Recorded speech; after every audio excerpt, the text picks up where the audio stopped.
Pessoal, dor é um sintoma importante, né? Quando um médico, um terapeuta faz palpação e encontra uma dor, é uma parte importante de um diagnóstico, né? Para encontrar um problema. E quando a pessoa se dói muito por pouca coisa, só por encostar, né? É porque tem uma inflamação boa ali, né? E só comentar um videozinho, né, sobre uma coisa que aconteceu agora. Dia desses o Alexandre Celtes fez barulho porque ele elogiou, agora eu não lembro exatamente como que foi a história toda, né? Ele elogiou e defendeu o general Pinochet lá do Chile, né? E o Nando Moura se doeu por isso e excluiu e bloqueou o Alexandre Celtes no Facebook. E o Celtes, né, defendeu com razão o Pinochet, né? A gente não estava lá na época, a gente não viveu nem o pessoal da minha geração, o regime militar aqui no Brasil. Eu mesmo, quando eu era adolescente, condenava, acreditava na versão da escola, da grande mídia sobre o regime militar brasileiro, que foi brutal, né? Uma ditadura violenta contra os jovens que defendiam liberdade, né?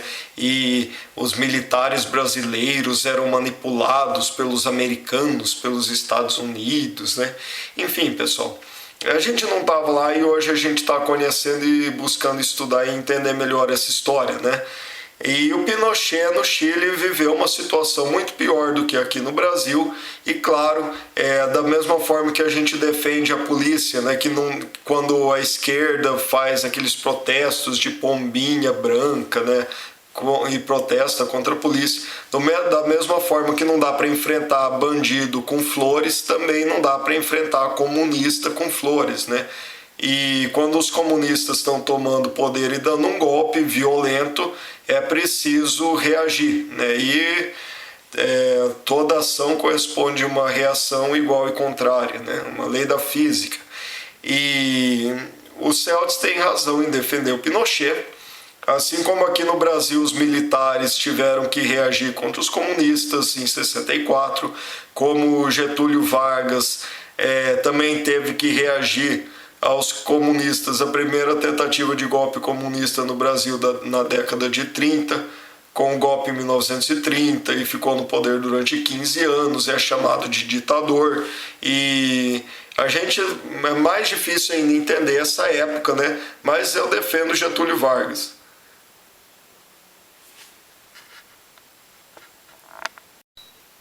O Getúlio Vargas foi provavelmente o governante brasileiro que mais enfrentou a conspiração globalista no Brasil, né? Tanto que acabou assassinado, e né, muito mais até do que o regime militar, né? Tem até quem diga que alguns dos presidentes militares foram maçons, e a gente vê o resultado do regime militar, né? Os comunistas voltaram e dominaram a cultura brasileira mesmo durante o regime militar, né? Então o regime militar nunca combateu o comunismo, a ideologia comunismo, apenas a guerrilha comunista, né? E enquanto isso foi só um disfarce e a estratégia globalista dominou o Brasil naquela época, né?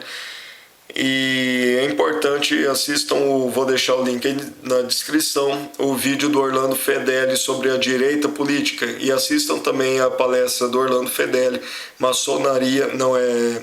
Ele fala sobre a maçonaria, mas a palestra é Napoleão e a Revolução Francesa, né? A gente sabe que direita e esquerda nasceram juntas na Revolução Francesa, eram facções com ideologias diferentes, mas com objetivo em comum, e direita e esquerda eram revolucionárias e globalistas, e a Revolução Francesa foi feita pela maçonaria, né? Então, Getúlio Vargas foi quem mais combateu isso no Brasil. Talvez não seja à toa que foi durante o governo do Getúlio que Gustavo Barroso teve liberdade para escrever os livros mais importantes da história do Brasil, os livros mais importantes do nacionalismo brasileiro, né? Gustavo Barroso, com certeza, o mais importante nacionalista da história do Brasil. Com certeza o doutor Enéas leu os livros do Gustavo Barroso, né? Seria muito bom alguém encontrar alguma coisa do doutor Enéas fazendo referência ao Gustavo Barroso, né?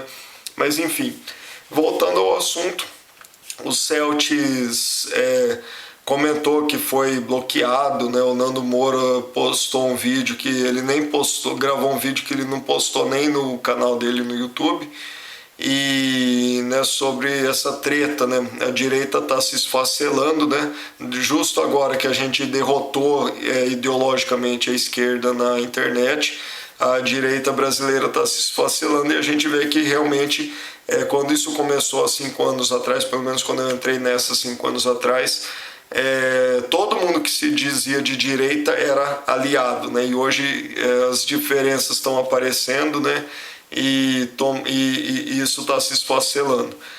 E pessoal, eu não falto com respeito, né, com ninguém com quem eu aprendi, que abriu essas portas que veio antes, né, como o professor Olavo. Tem muita gente criticando o professor Olavo, né, principalmente por ele defender a maçonaria, defender a aliança com a maçonaria, mas eu aprendi muito com o professor Olavo e não vou faltar com respeito com ele, né? E apesar de discordar muito nessa parte com relação à maçonaria, né? E principalmente por ver, e foi por isso que eu deixei a direita brasileira, né? Eu fui um dos pioneiros dessa reação da direita brasileira na internet. Eu nunca fui esquerdista, né? Apesar de eu ter defendido o PT por 10 anos, foi por considerar que fosse uma ameaça menor do que o PSDB, e ainda tenho minhas dúvidas, né? Porque o PSDB, por ser dissimulado, engana muita gente, né? Como sendo uma solução que não é, né? É socialista fabiano. Então até hoje eu tenho minhas dúvidas do que é pior, o PT ou o PSDB, e eu defendi o PT por 10 anos achando que fosse menos pior, né? Por falta de opção contra o PSDB. Né, sempre fui nacionalista. Em 2002 eu votei no Lula para presidente e votei no Enéas para deputado federal. É bom lembrar que o próprio Bolsonaro na época apoiava o PT também, né, na época do Fernando Henrique. E enfim, pessoal, eu sou nacionalista, sempre fui nacionalista, apesar de nunca ter me preocupado muito em me aprofundar sobre ideologia. Sou de uma geração que cresceu achando que o comunismo era coisa do passado, né? Quando eu era criança, vi o Muro de Berlim ser derrubado, o fim da União Soviética, né? Bem pequeno, né?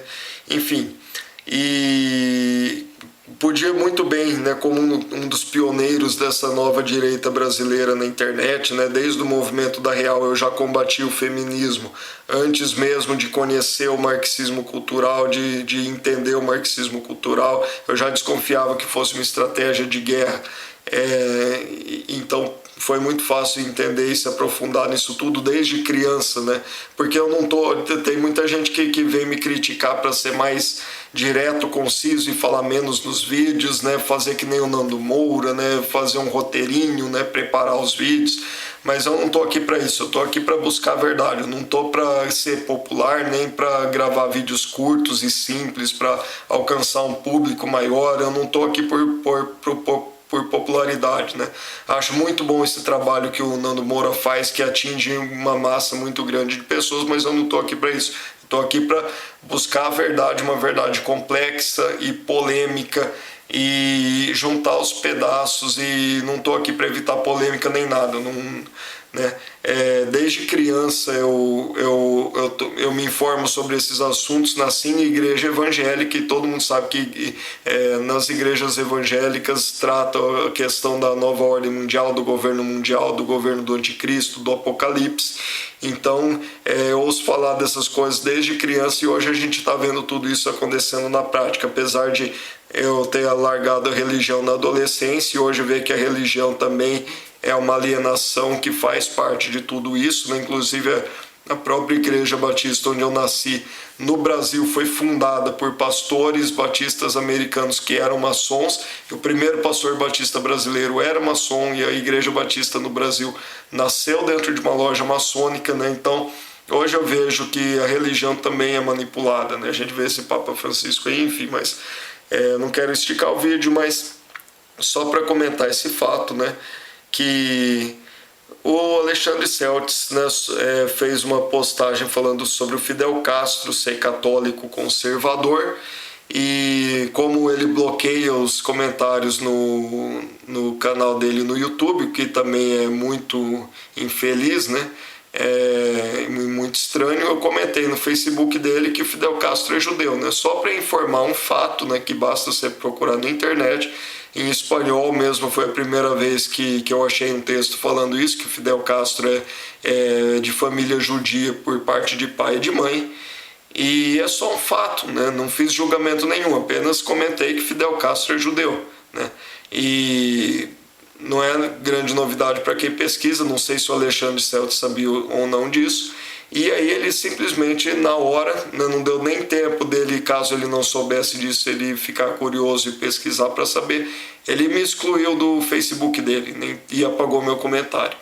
Então ele se doeu muito por tão pouco, eu nem fiz meu comentário, nem foi fazendo julgamento nenhum, apenas informei um fato, né? Tem até foto, né? Do Fidel Castro mais jovem usando um chapeuzinho esquisito e uma roupa que parece um pijama listrado assim, mas ele estava batendo palma numa festa, né?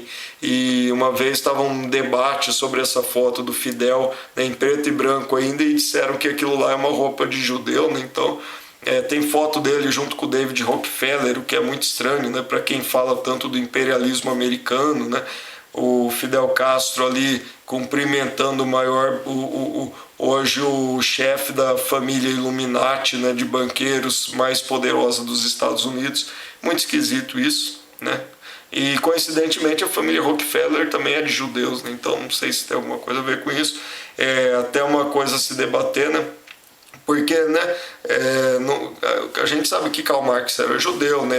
Lenin, Trotsky, o próprio Stalin tem afirmações, né? É uma questão bastante polêmica, mas esses três maiores líderes do comunismo na Rússia eram judeus também, né? Lenin, Stalin, Trotsky, Marx era judeu, Engels era judeu, o mentor deles, Moses Hess, era judeu também.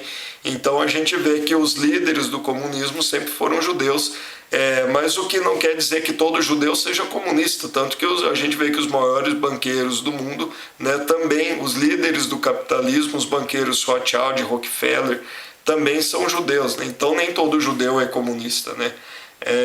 Tem até muito debate sobre por que os judeus sempre lideram tudo, né? Toda a área que a gente vê, sempre os maiores ícones são judeus na ciência, por exemplo, quando se fala do maior cientista, o mais famoso de todos, né? Pelo menos do século XX, ninguém lembra de Nikola Tesla, todo mundo fala do Albert Einstein, que era judeu também, né? Então não é teoria da conspiração, tem gente que defende esse fato dos judeus sempre se destacarem e liderarem tudo tem gente que defende, diz que os judeus são mais inteligentes, né? Tem até um vídeo no YouTube, um vídeo da China, né, que legendado apesar de ser falado em chinês, né, mas é legendado em inglês, e a gente vê que bate a legenda com as imagens que aparecem, né? E esse vídeo chinês fala sobre a inteligência dos judeus, sobre por que os judeus são tão inteligentes, né? E explica ali que desde pequeno eles estudam muito, estudam música e tal. Enfim, pessoal, já falei demais, era só para comentar que o Alexandre Celtes fez aquele barulho todo quando foi excluído pelo Nando Moura, e agora por um simples comentário que nem gerou polêmica, né, que eu nem defendi nem critiquei o Fidel Castro, apenas relatei um fato de que Fidel Castro é judeu e o Alexandre Celtes só por isso me excluiu. Isso é muito sintomático e eu considero isso bastante relevante, porque quando eu me afastei da direita brasileira, né, eu podia estar surfando na onda da direita brasileira nesses últimos anos, mas eu me afastei e passei a negar o rótulo de direita já faz uns 2 ou 3 anos ou 4 anos, não sei. Justamente porque na época eu comecei a denunciar nos grupos de direita que a esquerda era massa de manobra da maçonaria, que Karl Marx era maçom, a foto do Karl Marx com a mão por dentro do paletó, que o comunismo era fachada da maçonaria, como depois eu fui aprender, né, se aprofundar nesse assunto com o Orlando Fedeli, né? E, enfim, pessoal, acho muito sintomático isso, da mesma forma que quando eu fui censurado no meio da direita na internet por denunciar a maçonaria por trás da esquerda, agora ser excluído pelo Alexandre Celso, logo depois dele ter essa polêmica com o Nando Moura, por ter sido excluído pelo Nando Moura, por ter defendido o Pinochet, né? Tudo isso é muito sintomático, né, pessoal? Então, sei lá, né? Vamos juntando as peças, mas ele se doeu demais por tão pouco, né? E tem uma frase que eu até agora há pouco estava assistindo um vídeo do filósofo Varg Vikernes, que ele encerra com uma frase de um pensador que eu não lembro o nome agora, não sei se é Voltaire. Se quer saber quem controla a sua vida, descubra quem você não pode criticar, né? E é proibido falar da maçonaria, né? E eu não sei por que o Celso se doeu tanto só porque eu disse que Fidel Castro é judeu, né? Aliás, Fidel Castro e Che Guevara também, né? Tem, se vocês procurarem, já foi publicado, isso é simplesmente um fato que eu estou comentando. Até um jornal de Israel já publicou uma matéria falando que Che Guevara era judeu e que talvez ele fosse até primo do Ariel Sharon, né? Contando essa história, né? Do Che Guevara ser primo do ex-presidente de Israel, Ariel Sharon, né? Então, sei lá, né? Fatos são fatos, né? Contra fatos não há argumentos, e não sei por que se doer tanto simplesmente por fatos. Nem todo judeu é comunista, né? Tem muito banqueiro judeu, muito judeu capitalista. Ludwig von Mises era judeu também, né? A escola austríaca de economia, né? A maioria deles eram judeus, assim como a escola de Frankfurt também eram pensadores judeus, né? O que isso quer dizer se os judeus estão dos dois lados, são os líderes dos dois lados, né? Tem quem defenda que isso acontece porque os judeus são mais inteligentes, né? Eu não estou emitindo juízo, fatos são fatos. Aliás, né, pessoal, antes que venham me criticar, né, sei lá por quê, só por falar sobre os judeus, alguns fatos sobre os judeus que muita gente não conhece, na própria Bíblia, né, talvez isso explique por que os judeus estão sempre na liderança, né, ou talvez sejam mais inteligentes, talvez a explicação está na própria Bíblia, né, que os judeus são um povo escolhido por Deus, né, e tanto é que a própria Bíblia foi escrita por judeus, né, todos os autores da Bíblia, do começo até o fim, são todos judeus, né, Jesus era judeu, Maria era judia, né, todos ali os personagens da Bíblia, tirando os romanos e tal, né, ali são todos judeus, então não é de hoje, né, a nossa história tá aí, né.